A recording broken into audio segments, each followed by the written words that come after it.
Good evening, I'm Amna Nawaz. Jeff Bennett is on assignment. On the NewsHour tonight, in a White House visit with the King of Jordan, President Trump doubles down on his plan to take over Gaza and push out Palestinians. We examine the long-term effects of the Trump administration's plans to cut medical research funding, and how students and teachers whose schools were destroyed by the California wildfires are finding ways to keep learning. Sure, we lost our building, but we still have each other, and I think that has been a huge factor in students being able to move forward.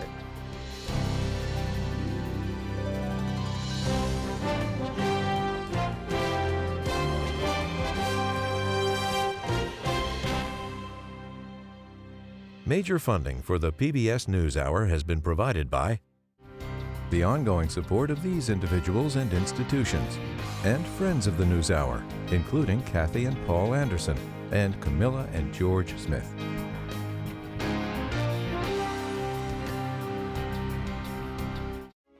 The Charles F. Kettering Foundation, working to advance inclusive democracies. Learn more at kettering.org. The John S. and James L. Knight Foundation, fostering informed and engaged communities. More at kf.org. And with the ongoing support of these individuals and institutions.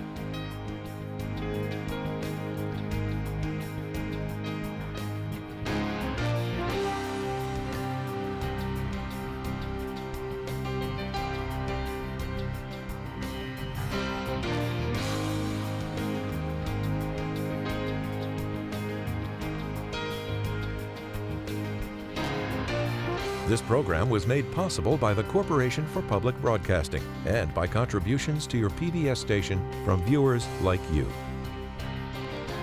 Thank you.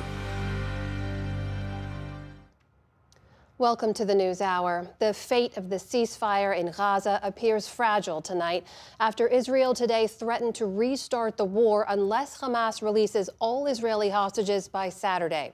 The overall fate of Gaza was the focus of an Oval Office meeting between President Trump and Jordan's King Abdullah, in which Trump vowed to, quote, take the enclave. Nick Schifrin reports. Tonight on the outskirts of Gaza, Israeli troops are once again preparing for war. Hamas is threatening to delay an upcoming hostage release because it says Israel is withholding tents.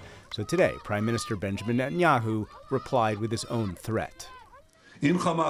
If Hamas does not return our hostages by Saturday noon, the ceasefire will end and the military will return to intense fighting until Hamas is finally defeated. The Hamas-Israel agreement, facilitated by the Biden and Trump administrations, called for the gradual release of hostages over months. The new deadline was first set by President Trump after he saw the condition of released Israeli hostages. They are emaciated. They look like Holocaust survivors. So I don't want to do 2, and then we do another 2 in another week, and then we do 4 in 3 weeks. No. They either have them out by Saturday at 12 o'clock, or all bets are off. Trump spoke in the Oval Office with Jordanian King Abdullah and reiterated his vision of U.S. ownership over Gaza. We don't have to buy. There's nothing to buy. We will have Gaza. What does that mean? No reason to buy. There is nothing to buy. It's Gaza. It's a war-torn area. We're going to take it. We're going to hold it. We're going to cherish it. And Mr. President, take it under what authority? It is sovereign territory. Under the U.S. authority. Egypt's foreign minister is in Washington, and Egyptian officials tell PBS NewsHour they're developing a, quote, alternative proposal. No displacement of Gazans. Local Gazans with no political affiliation would provide both security and governance, with the hope of transitioning to the Palestinian Authority. On X this afternoon, King Abdullah wrote, I reiterated Jordan's steadfast position against the displacement of Palestinians in Gaza and the West Bank. Forcing them to leave would be a war crime. But today, President Trump said all Gazans would choose to leave, and Jordan and Egypt would accept them. I believe we'll have a parcel of land in Jordan. I believe we'll have a parcel of land in Egypt. They don't want to be there. They have no alternative. When they have an alternative, not one person will want to stay where they are. Nobody wants to stay there. They're living in hell. In Gaza's Jabalia refugee camp, the Massouds might be living in the rubble, but they say they're not going anywhere. نرفض التهجير أساساً لو بدنا نضلنا عايشين على الركام. We reject displacement, even if we continue living on rubble, the rubble of our homes, the rubble of our ancestors, the homes of our ancestors, our country that is dear to our hearts. More than half of Gaza's 2 million people are children. Today, Jordan promised to evacuate 2,000 of the sickest, apparently convincing President Trump to drop previous threats against Jordan and Egypt. Mr. President, would you still consider withholding aid to those countries if they don't accept your plans to accept Well, I don't want to say that because we've had such a good relationship and we're doing so well just in the short time that we've been talking. I don't have to threaten with money. We contribute a lot of money to Jordan and to Egypt, by the way, a lot, to both. But I don't have to threaten that. I think we're above that. I do believe we're above that. Trump's proposal has shocked the Middle East and is perhaps impossible to execute. But what it has done, put regional leaders on the spot to publicly come up with their own plan. For the PBS NewsHour, I'm Nick Schifrin.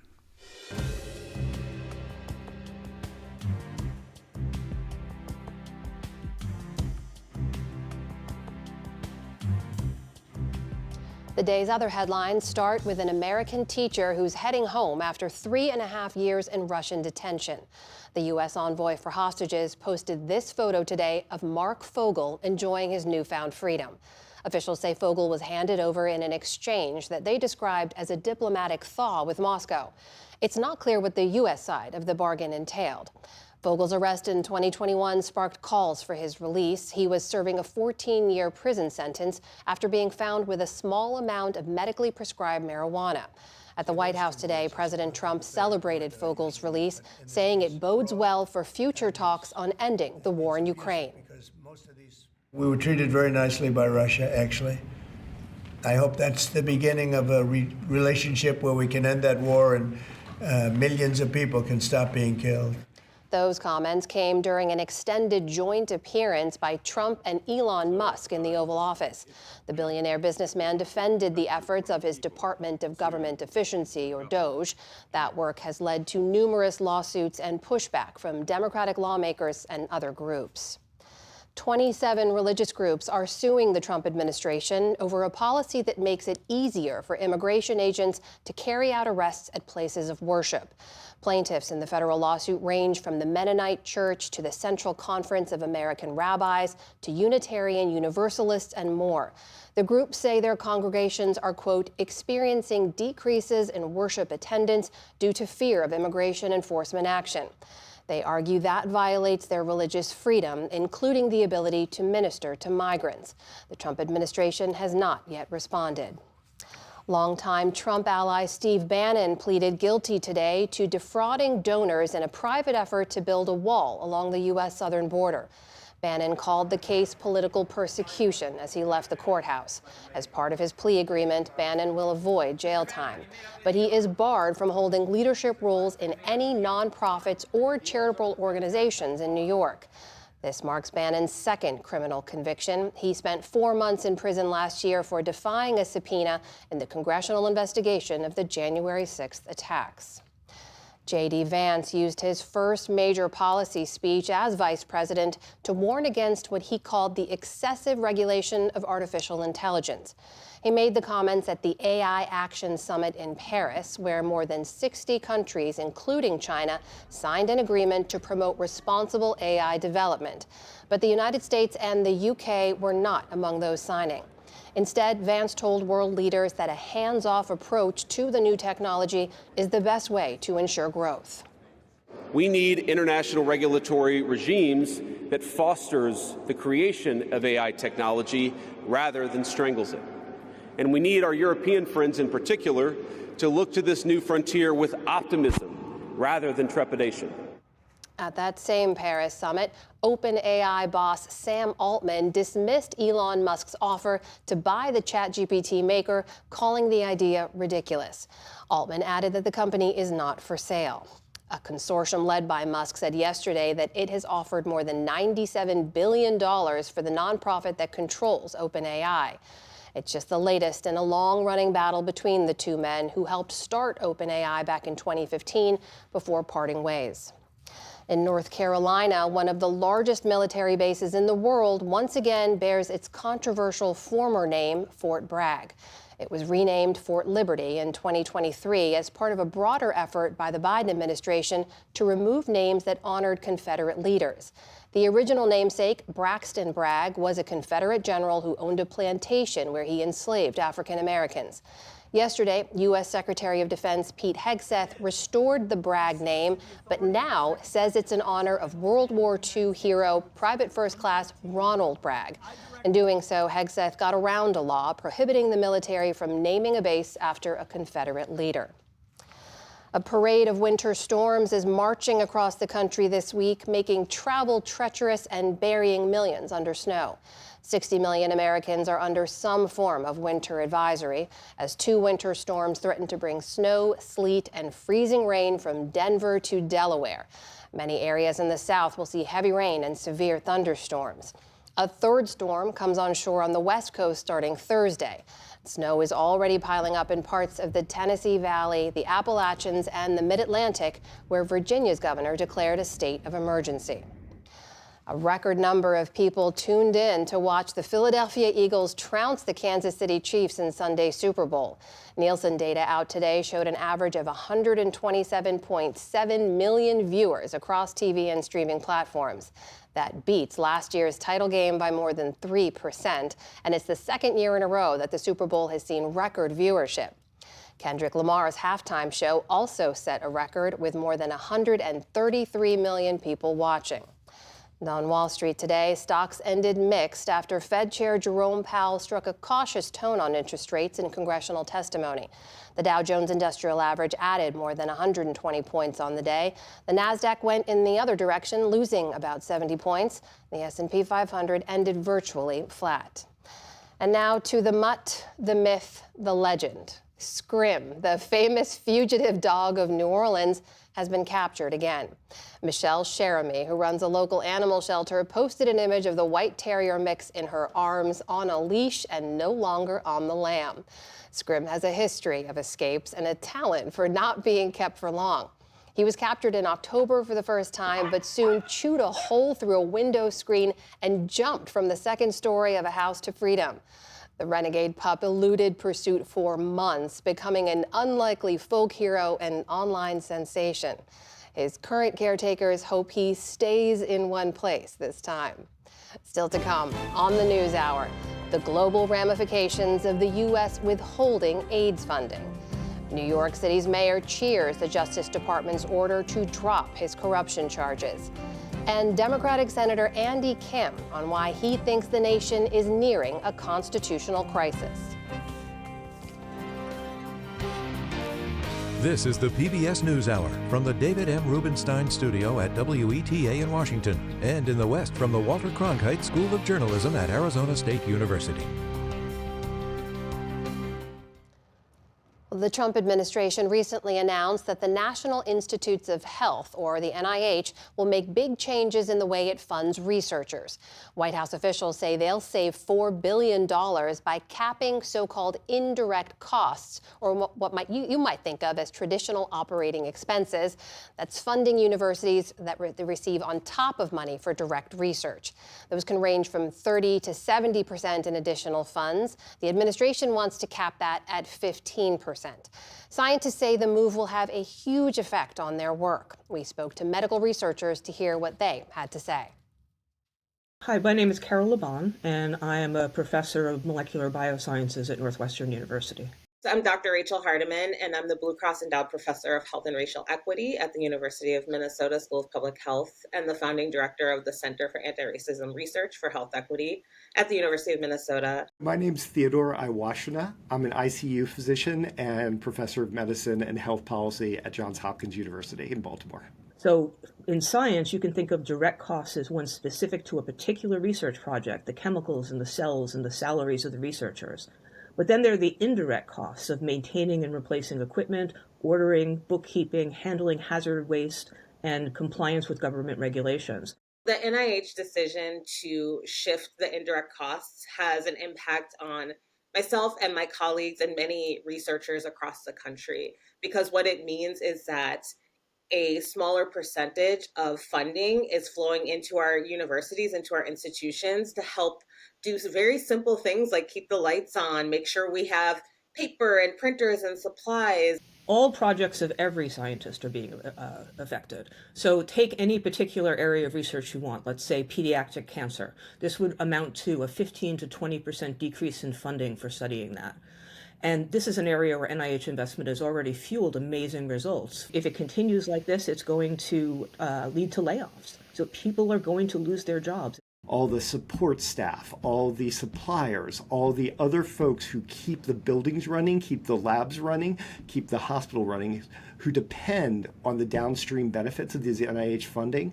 And it's not just taking money away from the scientists, it's taking money away from the working people who make these universities often the largest employer in their state. For those who are not in the research world, it's very easy to think it's not a big deal, or that these costs are sort of a luxury for universities, but they really are a critically important part of how we are able to do our best work and are able to hire the best folks to do that work alongside us. A lot of our work right now is about trying to understand pneumonia. That work all depends on really intensive computation and the ability to do advanced statistical models. And that all depends on tools that are funded by NIH and direct costs. There are no indirect costs flowing. We can't keep the computers running. If we can't keep the computers running, we can't do the science that we're doing. I think one place where you're seeing the most immediate effect is on the trainees who are the future of science in this country. Many are right now questioning the viability of being a scientist in the U.S. going forward. And who knows how many will end up abandoning their scientific careers, moving to another country, which could lead to further brain drain from the U.S. This will severely hurt America's leadership and competitiveness in the world. If we're supposed to work without buildings, without computers, without centrifuges, there's no way to get that done from someone else. What's at stake here is the U.S.'s dominance in the world of biomedical and health research. For more on all of this, let's turn now to Dr. David Skorton. He's president and CEO of the Association of American Medical Colleges. Dr. Skorton, thanks for joining us. Amna, thanks for having me. It's a pleasure. And you sure did a good interview with those folks you just talked to. They covered a lot of this ground. These are real costs. They're reimbursements for real costs. And the folks you talked to told you quite a bit of the story. Well, tell us a little bit more now, because your organization represents, 150 medical schools, nearly 500 academic health systems. Big picture, if those indirect funds are capped, what's your concern about what happens to medical research in America? Well, I want to focus on the downstream effect, the most important downstream effect, and that is that people depending on the results of this research for better diagnosis, for better treatment, for actual cures, our neighbors, all of us, we're going to suffer from the lack of the march of science if we cannot do the science. And as the folks, the researchers that you interviewed have indicated, these are real costs. And I want to emphasize that they're reimbursement for audited real costs. They will cause us to do less research. And as important as it is to the researchers and the universities, the most important negative effect of this would be that people, just like us, would not benefit from the advances of medical science. So tell us more about that. I mean, what are you hearing from your members across the country now? What kind of decisions are they having to make now about future research or how they do their work because of this potential cap? These are difficult, heartbreaking decisions. How do you make up for tens of millions of dollars of real costs, audited reimbursements that could all of a sudden be very arbitrarily taken away? What they're worried about is all the things that they have to do to make ends meet at the university. Please make no mistake about it.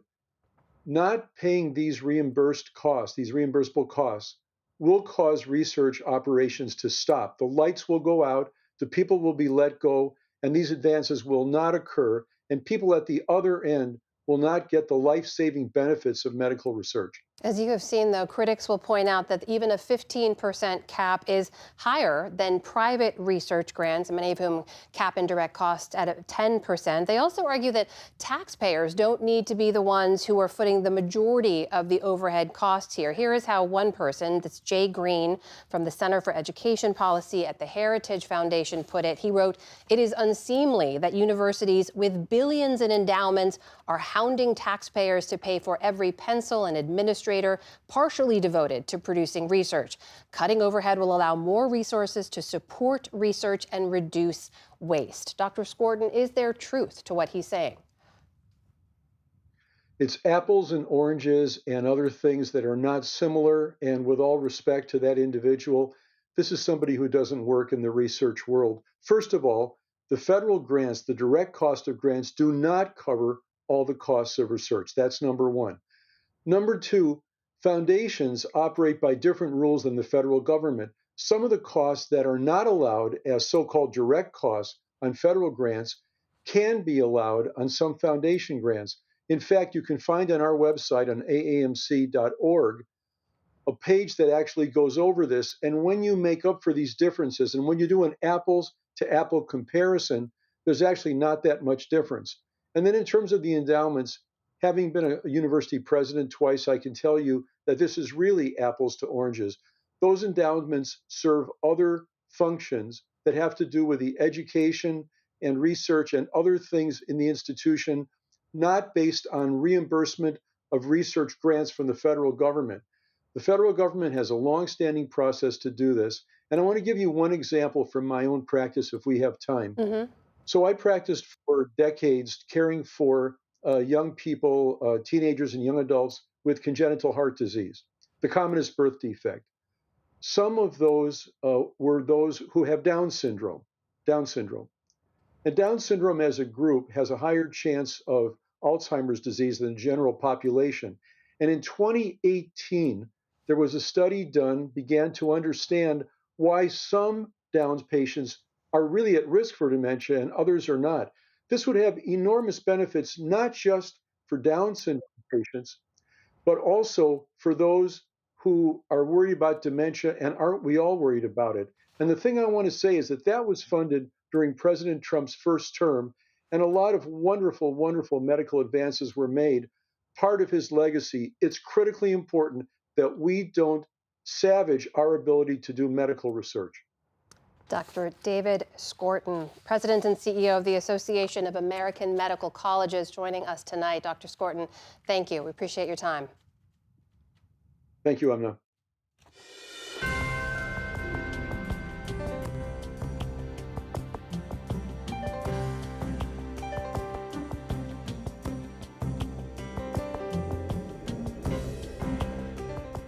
A scathing report by the acting Inspector General of USAID, the agency almost completely dismantled in the first weeks of this Trump administration, says thousands of tons of food set to ship are liable to spoil, and that more than $8 billion in money yet to be dispersed now has no oversight nor personnel to put it to use.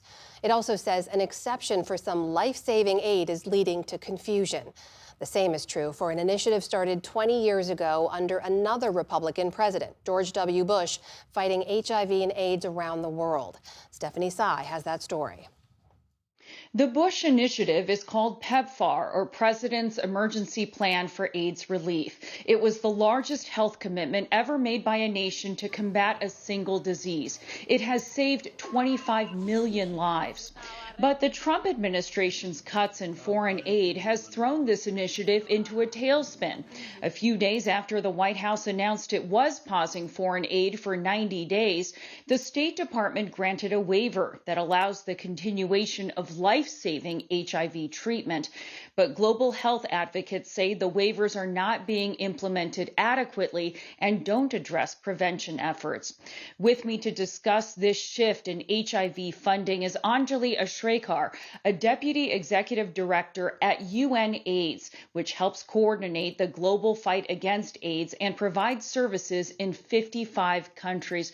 Anjali, thank you so much for joining the NewsHour. I want to start with who is being the worst impacted by this foreign aid freeze when it comes to the global fight against HIV/AIDS. The people that are most impacted by this freeze, by this pause, are the people served at the country level in the communities. The 20.6 million people that PEPFAR supports on life-saving treatment. Those are the people that we're talking about. These include mothers, babies, fathers, adults. You know, these are 20.6 million people on life-saving services. These are the people most affected. Are you hearing about people that actually cannot access, for example, the antivirals that are so crucial for people living with AIDS, especially pregnant mothers? What has happened, because it is the pause had happened so quickly, is that life-saving services have come to an abrupt stop.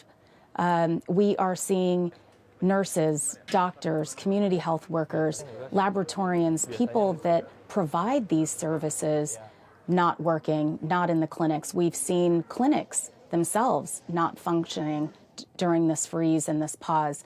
It's caused a lot of devastation, actually, across the globe. And that's just a few weeks after freezing aid. Now, just a few days after the freeze, life-saving aid was issued a reprieve by Secretary of State Marco Rubio. He said that the freeze would not apply to life-saving HIV treatment. How much has that helped? What was really important, and this was a really positive step by Secretary Rubio, was a waiver that was provided for life-saving treatment services. This included everything from testing to treatment itself to the ARVs, the life-saving medications that are required, to making sure prevention of mother-to-child transmission, to make sure babies are born HIV-free. The problem that we're seeing, however, is that that waiver for those critical life-saving interventions has to be implemented across the globe.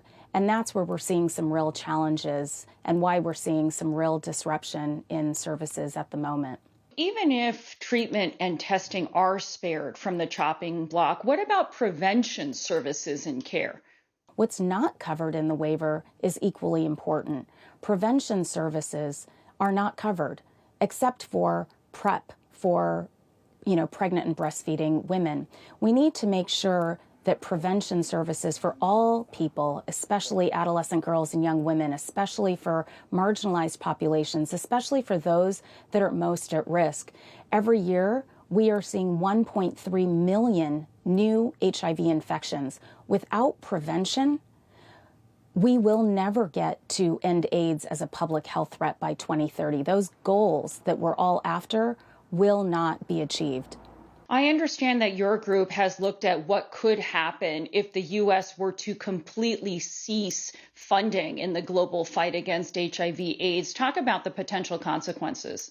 If PEPFAR were stopped completely, we would be talking about a tenfold increase in the number of AIDS deaths, going from 630,000 AIDS deaths per year to over 6.3 million people dying from AIDS.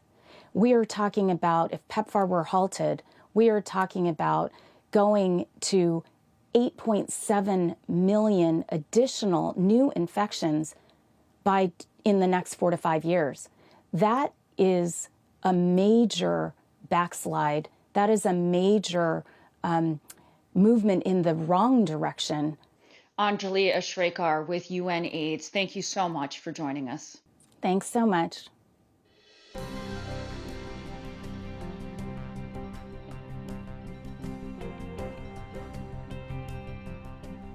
Let's return now to our ongoing coverage of the wildfires that tore through Southern California last month. Amid all the devastation, thousands of children also had their education disrupted. At least a dozen schools were burned or so badly damaged that kids can't return anytime soon. William Brangham recently spent time with teachers and students from one elementary school in Altadena, California, to better understand how educators keep moving forward in the middle of a disaster zone. We don't want to miss the bus, do we? Parents rush to get kids on the bus. Students are greeted as they head into class. It has the look and feel of a normal school day for Rosebud Elementary in Altadena, California. But it's not, because this is Rosebud today. What was once a small charter school is now an unrecognizable pile of twisted metal, ash, and rubble. It's one of the more than 9,000 buildings that were consumed by the massive Eaton fire a month ago. Melted desks, a charred water fountain, warped playground equipment. They're just the few hints of what this place used to be. Our school burned down on January 7th in the middle of the night, and my house is literally 1 mile from the school, and it also burned. Good morning. Sean Brown runs Rosebud Elementary. So we had about 35 students who lost their homes, whose homes burned completely down. And 35 out of how many? Out of 175. Wow, so big percentage of kids. That was a big percentage of kids. And then we had another roughly 29 students who were displaced and were just scrambling to find somewhere to go. So how do you instill a sense of security and safety for kids who had both stolen from them by these fires? Brown says they've begun offering mental health services for kids, but simply having them return to class was a big step. The goal was to make sure that they get back together in person and see each other. And sure, we lost our building, but we still have each other. And I think that that has been a huge factor in students being able to move forward. Then we went outside, we checked, and we saw the fire getting bigger. My mom said we should leave. With nowhere to gather, a few weeks ago, they started busing students nearly an hour away to a donated event space in South LA. Its owners, a local education foundation called SOLA, helped convert the space into several classrooms. We're here in this building because my school burned down in the fire. 9-year-old Zachary Jefferson's home and school went up in flames in a matter of hours. Do you remember when you found out about your school burning down? How did you hear that news? I just came down the stairs one day and my mom was crying, and I was like, why are you crying? And it was our house burned down and our school burned down, my school burned down. And so I was crying too. I felt sad. Rosebud parent Lauren Young also lost her home. Our house is gone. She filmed this the day after her family was forced to evacuate. That's our house. Young's 5-year-old son London is a kindergartner at Rosebud. She wants 4-year-old Rain to go as well when he's old enough. I really feel like London was thriving there. He is to himself a lot, so to see him flourish at school and have so many friends of all ages, not just his class, it felt like more than a school for us. It's a second home almost. Since the fire, Young and the boys have been living like so many evacuees, staying in 4 different hotels in as many weeks. Throughout, she's tried to protect them from the full scale of what's been lost. London has asked to see our house. He's asked to see the school, and that's something I don't think I'll let him do. You just think that's going to be too jarring for him? Yeah. For now, I think just, him knowing what happened and us kind of shielding him from the actual images of it, I think is best. But when students are willing to share, handling those conversations often falls to teachers like Laura Chavez. I love the color scheme. Chavez grew up in Altadena. She teaches 4th grade, and like so many of her students, lost her home in the fire as well. The town that I grew up in, you can't even, I'm going to get emotional. You can't, it's not there. It was something out of a movie. It was apocalyptic. How do you talk to the kids about the fires? Do you talk to them about it? Yes. So I wanted to make sure that they knew that I was just like them. Like, it happened to me too, and it's okay to share. And I just let them tell me all about how they lost their dinosaurs or their favorite shoes and all of their things and their toys. Sean Brown says this week the school relocated again to another temporary location. When you're faced with a disaster like this, it doesn't sound like there's some kind of a textbook that you pull off the shelf to say, oh, here's what you do on day 1, on day 5, on day 10. Like, how did you figure all this out? I just had to figure it out because I knew that the kids needed us, their families needed us to help them navigate this situation. And so that was just kind of like my main focus. What are we going to do with these kids? We got to get them back in school. We got to make sure that they are okay. When his family fled, Zachary Jefferson grabbed a basketball and his best sneakers.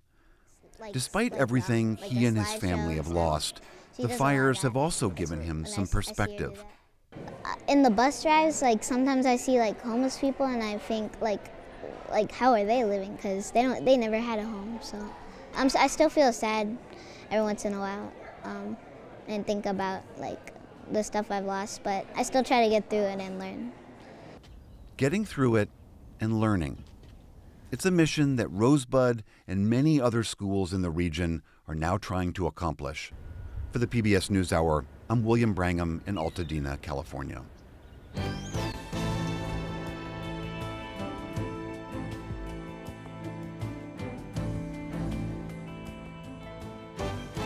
Stay with us. Coming up on the NewsHour, we speak with the director of Nickel Boys, an Oscar-nominated movie filmed from the character's point of view. But first, this week, the Department of Justice directed federal prosecutors to drop corruption charges against New York Mayor Eric Adams.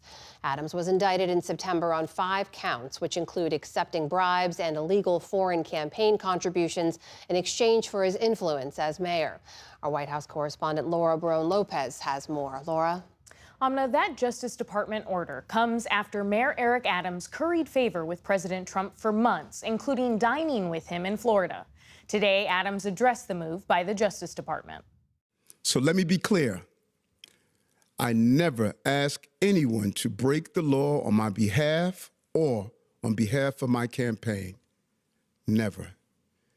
And I absolutely never traded my power as an elected official for any personal benefit. Joining me now to discuss the implications of this order is Jessica Roth, former federal prosecutor for the Southern District of New York and professor at the Cardozo School of Law. Jessica, thanks so much for joining. To start, what's your reaction to this DOJ order?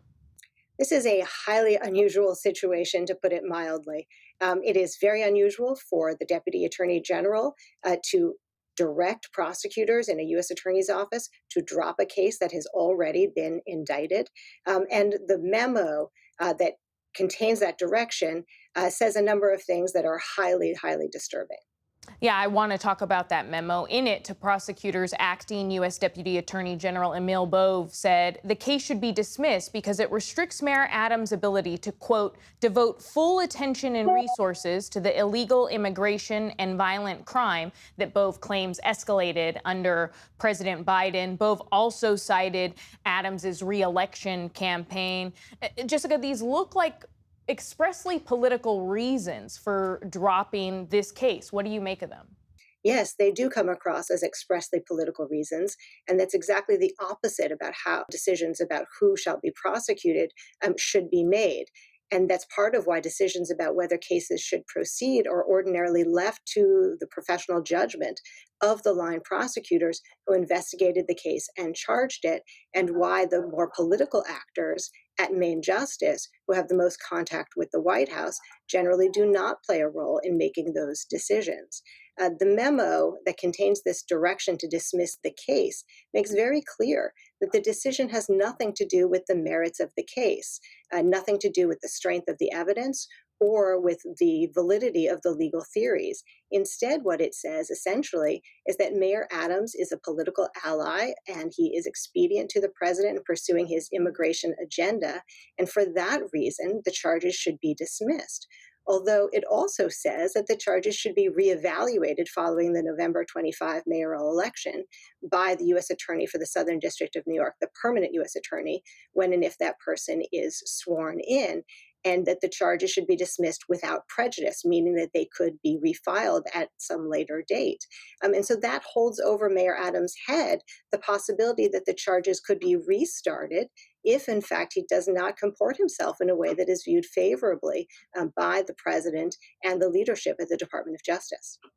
Mayor Adams has repeatedly accused prosecutors of bringing the corruption charges against him for his criticisms of the Biden administration's immigration policies. But just last month, the Southern District of New York attorney Danielle Sassoon defended her case, saying that they have, quote, concrete evidence of crimes. Her office declined to respond to a NewsHour request about what may come next. But ultimately, what can happen to the Southern District of New York's reputation for independence here?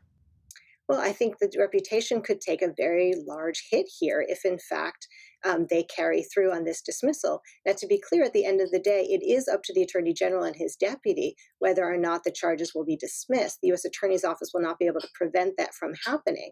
But I do think that it will take a reputational hit depending on how this is handled before the judges in the Southern District of New York, who have for many decades placed a great deal of stock in the word of the U.S. Attorney's Office, including when the U.S. Attorney says that they stand behind the case.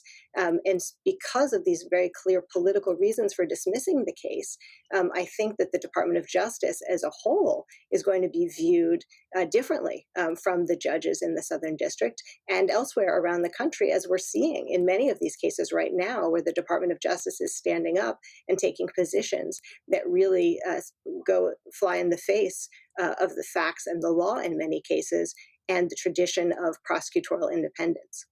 Jessica Roth, former federal prosecutor with the Southern District of New York, thank you for your time. Thank you.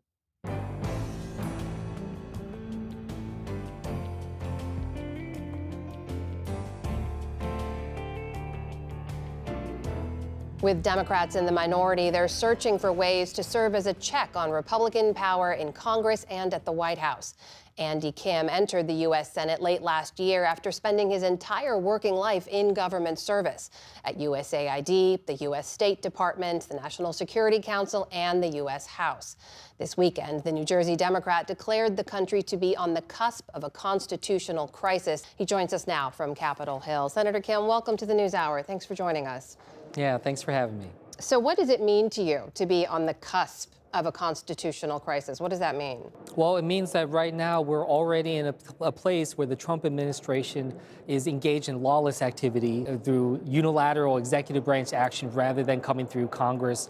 We see the efforts of firing or putting on administrative leave employees that are now, there are lawsuits there. And one thing that I'm particularly concerned about is that I'm not sure that this executive branch, this administration, will follow the law even when given a court order to do so, given that Vice President statements about how they don't feel like they need to follow through with the orders of these judges. That's deeply alarming. That actually would be a full-blown constitutional crisis then. So when it comes to the administration ignoring court orders or acting outside the Constitution or usurping some congressional powers as well, the question the Democrats get asked a lot is what can you do, right? And here exactly is what House Democratic leader Hakeem Jeffries had to say on that on Friday. Take a listen.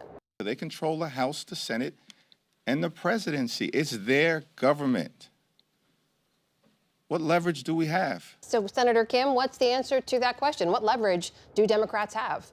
Immediately after the election in November, a number of us senators met with states' attorney generals in the Capitol. We talked through a broader strategy, talked through what steps that they would plan to take when it comes to legislation, brainstorm some of the different things that we expected to see, given the research we've done on Project 2025, which has become their playbook, and so far they are having great effect. For instance, the first Trump administration, they lost 80% of their cases. As you mentioned, I worked at USAID. I have a lot of colleagues still there from my old days.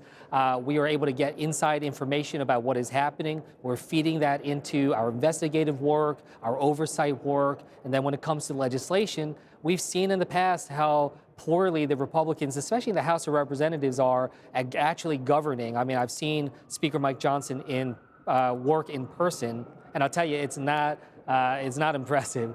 They've needed Democrats, honestly, for a lot of legislation to be able to get passed. And those are the points that we're going to continue to push on going forward. So the court battles obviously will take a while to play out, and I hear you on that front. But in terms of what Democrats can do, I mean, how far are you willing to go? You mentioned maybe not working with Republicans as much to help pass legislation. Are you willing to shut down the government to make your point? Well, look, the Republicans are the ones that control whether or not the government shuts down. And I think that was the point that Hakeem, the leader Jeffries, wanted to get across, is when they control the White House and that the majorities in both the Senate and the House, that's on them. Now, as I've said, they have not been able to pass any continuing resolution or budget on their own over the last 2 years. So to that point, you could help force a shutdown. Are Democrats willing to do that? No, look, it's not about us forcing a shutdown. It's about whether or not they are actually engaged in a bipartisan effort to be able to move forward. If we're going to do this, we need to make sure that we have assurances that we're not going to see the continued actions like what we're seeing with Elon Musk, these funding freezes. That's what the American people deserve, and that's what they want. I just did a town hall last night, over 1,000 people on it. And people were just absolutely horrified about these actions that are happening. I worked through multiple government shutdowns. It's the last thing that we want. I don't want to see a shutdown. But what we're seeing right now is Trump is already trying to shut down the government. He's already trying to dismantle it. And that's what the American people need to see, just the lawlessness that is involved in that type of unilateral action. On the USAID issue, we've seen some Democratic lawmakers and a few federal workers here outside the building protesting that. There are some senior Democrats, though, who say this is exactly the fight that President Trump wants. David Axelrod said, when you talk about cuts, the first thing people say is cut foreign aid. Rahm Emanuel said, while I do care about USAID as a former ambassador, that's not the hill that I'm going to die on. I guess the question is, are Democrats taking the bait from Trump on this? No, look, I think it's important that we push back across the board. First of all, when it comes to USAID, we set the record straight. We say it's 0.5% of our government budget. There's a reason why USAID is in the Reagan building, because President Reagan was a strong supporter of development and humanitarian assistance being part of our tools alongside diplomacy and the military. In fact, Marco Rubio, when he was a senator, was a strong supporter, said that USAID is not charity, that this is a part of our national interest and our national security. So that's the kind of information the American people need to hear about this. I am pushing forward on that because I used to work there. Other Democratic leaders will lean in on whether it's CFPB, FEMA, Department of Education, other aspects. Each of us can be able to engage and tell that story to the American people. Are you confident that the American people are where you are on this issue, though? Because, as I said, we didn't see a lot of protests to USAID essentially being shut down. We've seen ramping up of immigration arrests, and we haven't seen many protests to that. There hasn't been much of a response either, even to the pardoning of January 6th rioters, which was not popular when people were asked about it in polls, but was done anyway. So do you think that the American people are seeing these issues the same way that you are? I think they are more and more so. The average American, when they hear about cuts to government spending, they'll say, okay, that sounds reasonable. But when you actually explain what is behind that, when the funding freezes will affect Meals on Wheels for seniors that are hungry and food insecure, or about childcare for Head Start, those are specific things where the American people say, no, that's not what we're on board with. Democratic Senator from New Jersey, Andy Kim, joining us tonight. Senator Kim, thank you. It's good to speak with you. Yeah, thank you.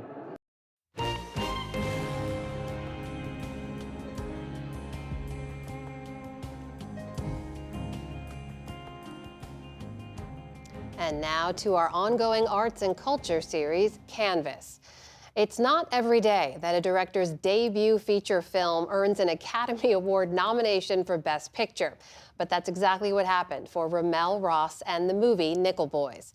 Senior arts correspondent Jeffrey Brown spoke with Ross about his distinctive style. Elwood, look at me, son. In the film Nickel Boys, it is we who are asked to look. He said what we have here is a classic miscarriage of justice. Forced to look at the world through the eyes of two young black men, living in an often brutal time and place in the Jim Crow South. The camera perspective is from the point of view of the characters themselves, not us looking at them. Where'd you come from? Director Ramel Ross. To do this means that you're aligning the subjectivity of the audience with the subjectivity of the character. Mm-hmm. And that seems to be an undeniable way to get into the truth.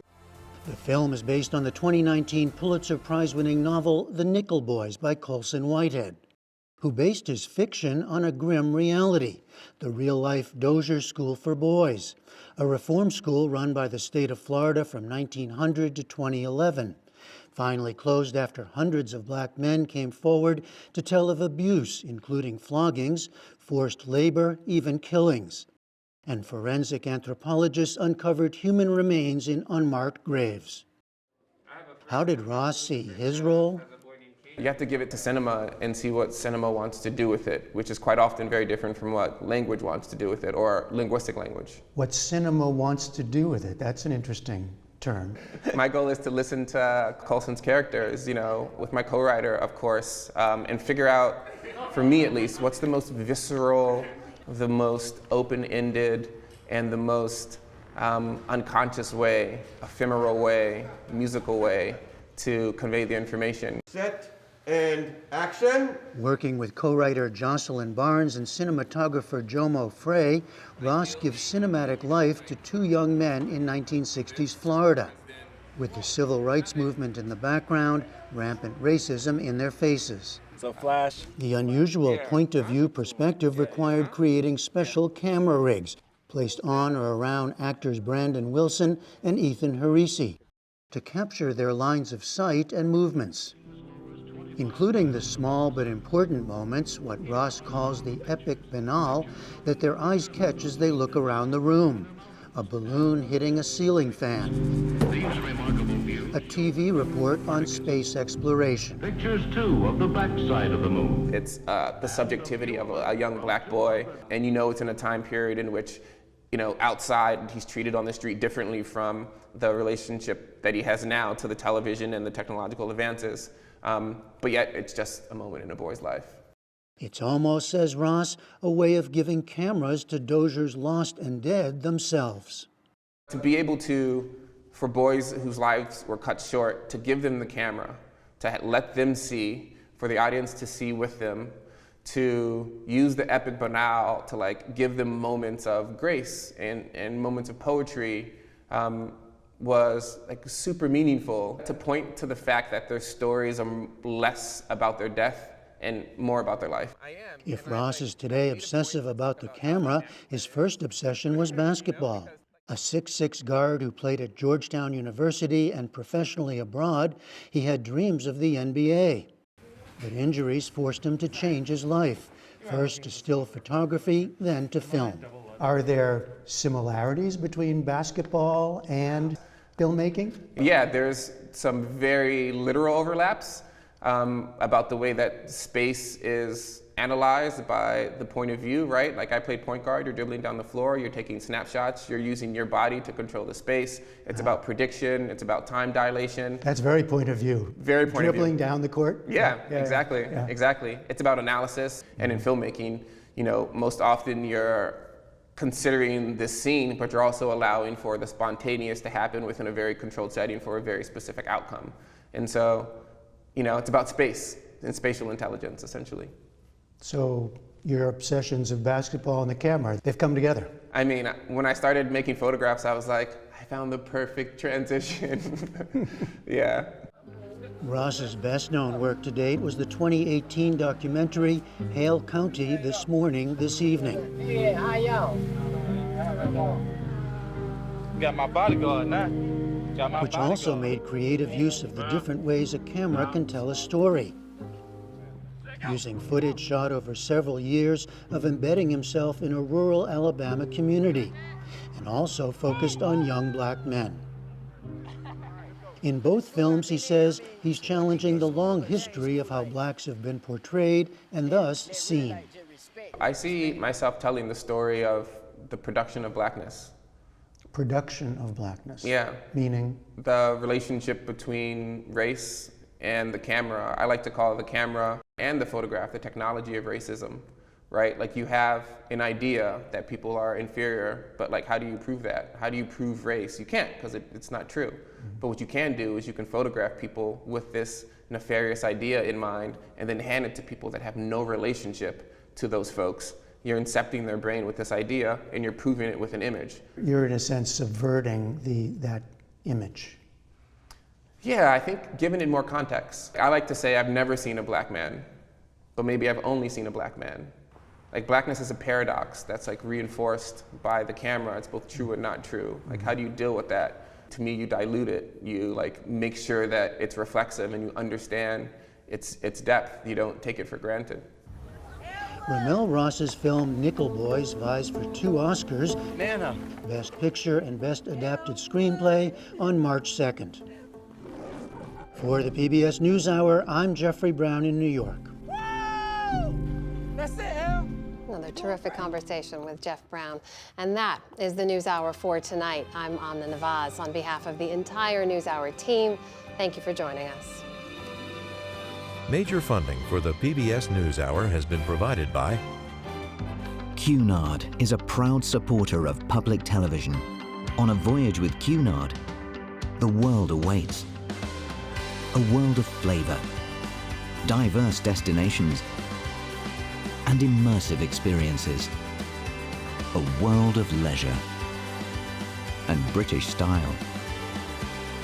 All with Cunard's White Star service.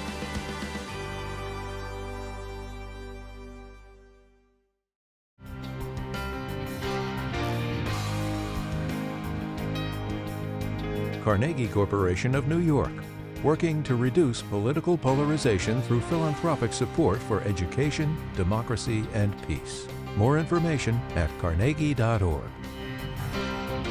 And with the ongoing support of these institutions.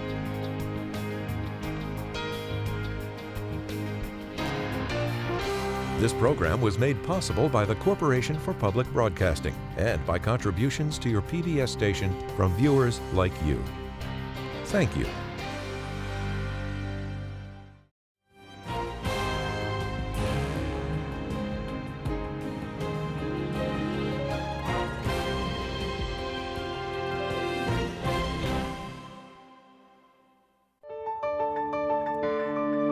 You're watching PBS.